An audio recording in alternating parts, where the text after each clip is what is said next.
Hello?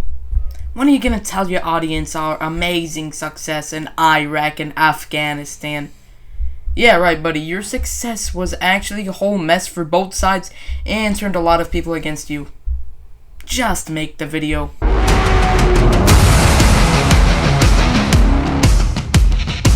Today we are going to be heading into the mess that is the Iraq War. And oh boy, it is tragic and confuzzling at the same time.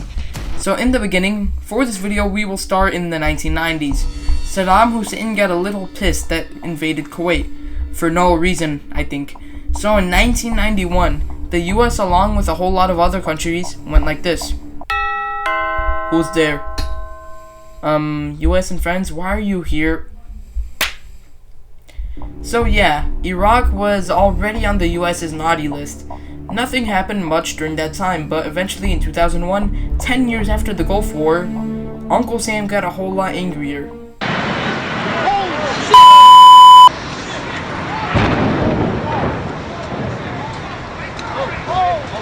What the hell, Osama? I don't know, bro, you gay? Okay, I'm gonna invade the world to stop terrorism. A little fact, Bush's axis of evil was North Korea, Iran, and Iraq. Two of them for very good reasons, being NK and Iran. But Iraq was evil, but they didn't do much to the US except for the Gulf War. The reason? The US bombed Iraq back in the 90s, so Iraq didn't let inspectors check if Iraq had bombs or not. But they were UN inspectors, part of the resolution 1441, what is his name? So I don't know why they declined. Along with the facts that the CIA was wrong that Iraq had WMDs, Iraq allegedly had ties to Al-Qaeda, which is false, and that Saddam Hussein did very not cool things to Kurds and other people, aka murder and ethnic cleansing. In 2003, the US asked Saddam to dip and leave, but he didn't. So, it began. What a nice day. Is that an eagle? Why the hell is there a crap of military?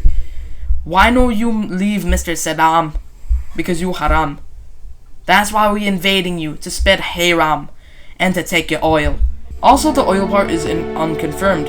I personally think it was a big factor in this. So yeah, in just a few months, special forces got to Baghdad and captured Saddam Hussein. They put him on trial and he was hanged in 2006. Back to the war, insurgency was a big problem part in the Iraq War. An infamous case of this was the Second Battle of Fallujah in 2004.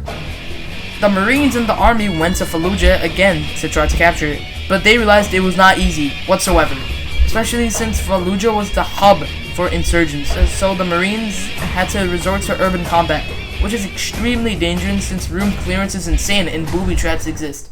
So yeah, 100 plus US forces died, 600 injured, 3,000 insurgents killed/captured. Oh yeah, I forgot to mention, a few other NATO countries joined in on this, like Britain, Poland, and more. The US ended up killing a lot of people, including civilians, which is super dumb and unavoidable. Did I say unavoidable? Avoidable! Then in 2007, the US sent 20,000 extra troops to Iraq, since the US forces were in a bit of hot water. The extra 2,000 soldiers sent is known as the Surge, since the insurgents had to deal with even more US forces. Eventually in 2008, I think, the US gradually started pulling out forces, and in 2011, all forces have been removed. Either way, subscribe for more videos, I guess. Thanks for watching. My fellow citizens, events in Iraq have now reached the final days of decision. For more than a decade,